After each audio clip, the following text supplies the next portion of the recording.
편두통 예방 아토게반트의 효과. 근데 이 정도면 괜찮나라는 이야기를 해보겠습니다. 제가 사실 편두통에 대해서는 사실 잘 몰라요. 그냥 학생 때 배운 거 외에 뭐 카펠고트라는 약이 있다 뭐 이런 거 들은 적이 있고, 카페인이 편두통이 좋다 뭐 그래서 커피에 보면 카페인 들었잖아요. 뭐 그런 거 약간 상식적인 이야기 정도밖에 모르고, 편두통에 대해서는 잘 모르지만 이번에 논문을 보면서 좀 알게 된 게 있어요. 같이 이야기를 하도록 하겠습니다. 이 논문은 여기 있고요.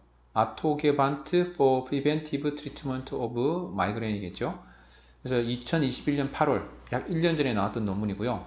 본문 여기 링크를 보시면 클릭하시면 가실 수 있습니다.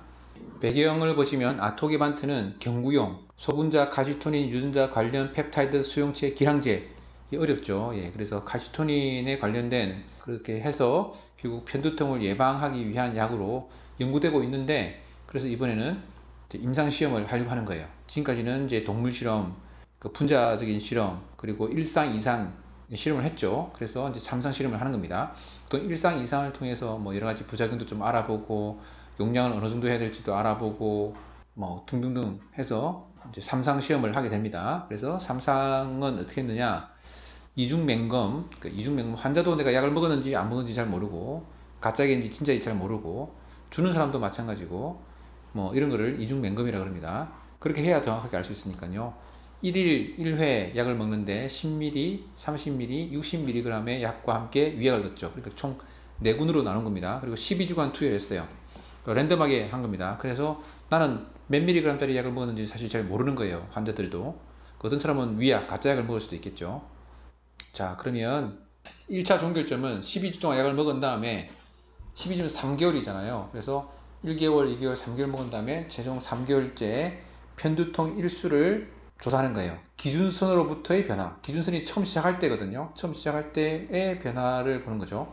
그러면 2차 종결점은 월별 두통 일수, 이런 건데, 이제 이거는 기준선으로부터의 변화고, 이거는 그냥 그 자체의 한 달에 몇 번 있느냐 그겁니다. 그래서 1차 종결점 프라이머리 엔드 포인트, 세컨더리 엔드 포인트를 이렇게 번역한 건데, 뭐 좀 익숙해질 필요가 있습니다. 의사들은 뭐 당연히 이해하실 거고, 또 의사 아닌 분들도 또 보시면 이런 식으로 내가 정말 보고자 하는 그 변수가 뭔지를 명확하게 규정해야 돼요. 그 기준선으로부터 변화라는 것은, 그러니까 처음에 내가 한 달에 뭐 10번을 했는데 내가 5번 했다 그러면 그 마이너스 5가 되잖아요. 그러니까 그 마이너스 5라는 숫자를 본다는 겁니다. 그리고 이거는 월별 투통일수는 그냥 마지막에 5번이니까 5번을 본다는 거예요. 이런 식으로 많이 합니다. 그래서 2차 종결점이 뭐냐, 엔드포인트가 뭐냐를 아주 명확하게 시작하기 전에 기준 정해야 됩니다. 끝난 다음에 정하는 게 아니에요. 그래서 3개월 평균 편두통 일수의 기준수로부터 50% 이상 감소했느냐 아니냐, 이 두 가지 가지를 보는 거죠. 절반 이상 줄었냐 아니냐, 이 숫자를 보겠다는 겁니다. 그 다음에 또 2차 종결점에 보면, 종료점에 보면 삶의 질, 그 다음에 편두통 일기의 활동 장애 점수, 이런 것들을 2차 종료점 세컨더리 아웃컴으로 보겠습니다. 자, 결과 보겠습니다. 결과를 보면 총 910명이 했고, 그 중에서 일부가 이제 드랍 아웃 돼가지고 873명을 가지고 효능 분석을 했습니다. ITT 원칙에는 맞지는 않는 거죠, 이 같은 경우는. 그래서 ITT에 대해서도 알고 싶으면 공부를 해보시면 좋습니다. 원칙은 ITT여야 됩니다. 214명, 223명, 222명, 214명이 각각 그룹에 들어가서 4개의 그룹으로 됐고요. 그래서 기준선에서, 즉 시작할 때 4개의 그룹인데, 4개의 그룹은 무작위 배정이 됐기 때문에 사실 거의 비슷하겠죠. 그래서 보통 7.5에서 7.9 사이, 약 한 달에 거의 8일 가까이를 아프다는 거예요. 편두통 일수가. 진짜 힘들겠죠. 전 두통이 뭐 특별한 경우도 생길 수 있잖아요. 뭐 감기 걸리거나, 저 같은 경우는 햇빛을 강하게 쐬고 나면 이제 두통이 생기더라고요. 빛을 강하게 쐬면 눈이 이제 부셔가지고 두통이 생기는 경향이 있어요. 이 두통이 있으면 아주 괴로운데, 이 논문 보면서 이 암 환자들이나 이런 사람들도 되게 괴롭다고 생각했지만, 이 편두통 이 논문을 보면서는 저 마음이 더 힘들어요. 하여튼 7.5, 거의 8일, 한 달에 8일 가까이를 아파하는 거예요. 힘들겠어요. 근데 12주 동안 하고 났더니, 처음에는 이제 7.5, 7.9 사이였는데, 이제 12주 하고 났더니 그 다음에 10mm 쪽은 마이너스 3.7, 처음보다 3.7이 감소한 거고, 30mm는 3.9, 60mm는 4.1이죠. 3.7, 4.2니까 저는 이 용량에 따라서는 큰 차이가 없는 거 아니겠는가, 저는 개인적으로 그렇게 생각합니다. 6배니까요. 10mm만 해도 충분하지 않을까, 저는 뭐 그런 생각합니다. 근데 위약에서는 2.5, 1 줄었어요. 그러니까 위약보다는 확 줄었죠. 그렇지만 그래도 야 7.9인데 4.1이면 그래도 뭐 거의 4일은 아픈 거잖아요.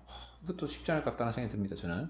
그 다음에 이제 세컨더리 아웃컴이겠죠. 세컨더리 아웃컴을 보면 이건 프라이머리 아웃컴이군요. 그래서 10mm짜리와 이제 위약과 비교해 보면 약 1.21 차이 나고 30mm와 위약과 비교해 보면 1.41 차이 나고 60mm와 비교해 보면 1.71 차이 나고 그래서 위약보다는 모든 면에서 이제 통계적으로 유리하다고 하지만 제가 느낄 때 이 하루 줄어드는 거 가지고 야 만족하겠느냐 생각이 듭니다. 약 안 쓴 거보다 하루 준다는 거예요. 이건 약으로서 가치가 있나? 이런 생각이 좀 들긴 하는데 하여튼 그렇습니다. 그래서 통계적으로 유의한 거냐 실제로 이제 임상적으로 유의하냐는 전혀 다른 의미예요. 통계적으로는 N수가 늘어나면 이제 P값이 0.05보다 작아질 가능성이 있지만 이 임상적으로 정말 의미 있느냐 이 약을 매일매일 먹어가지고 한 달에 하루에 한 번씩 매일 먹어서 결과적으로 또 하루를 줄일 수 있어요.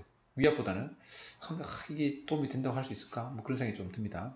읽으면 3.71이고 2.51이니까 큰 차이가 별로 얼마 없어요. 1.21밖에 안 돼요. 이것도 1. 며칠이냐 1. 이것도 1.71 그러니까 위약에 비해서 그렇게 차이가 크다는 생각이 안 드네요. 그래서 2차 종료점 같은 경우가 위약보다는 아토게반트가 더 낫다. 이거죠. 이상 반응은 변비가 있었고 아토게반트 용량에 걸쳐서 작은 거는 6.9, 큰 거는 7.7 정도 있었고요. 매스컴이 한 6%. 이것도 작지 않네. 그리고 중대한 이상 반응이 10mm 아토게반트군에서 천식이 있었고 시신경염이 한 건 있었고. 그래서 제가 이 논문을 보면서 참 안타깝다는 생각이 들었습니다. 결론은 1일 1회 경구 아토게반트를 12주 동안 한 것을 보면 두통 일수를 줄이는 데 효과가 있다. 얼마 정도 효과가 있느냐? 1.2일 내지는 2일이 안 돼요. 1.9일인가 아까 그랬죠? 그 정도밖에 효과 없으면서 하루 줄이면서 변비, 메스꺼움 부작용이 있었고 다른 거 부작용이 있으니까 참 아토게반트의 효과와 안전성을 결정하기 위해서는 더 길고 더 큰 시간이 필요하다는 생각이 듭니다. 그래서 제가 이 논문을 보면서 진짜 안타까운 건 뭐냐면 대조군이 다른 약이 아니라 위약이거든요. 플라세보에 비해서도 이 정도밖에 효과를 못하나? 이런 생각이 들 정도예요. 그러니까 플라세보다는 훨씬 더 좋아야죠. 요즘은 이제 대조군을 그냥 플라세보 하는 경우보다는 지금 현재 실존하는 효과 있는 약과 비교해서 그보다 더 좋아야 되잖아요.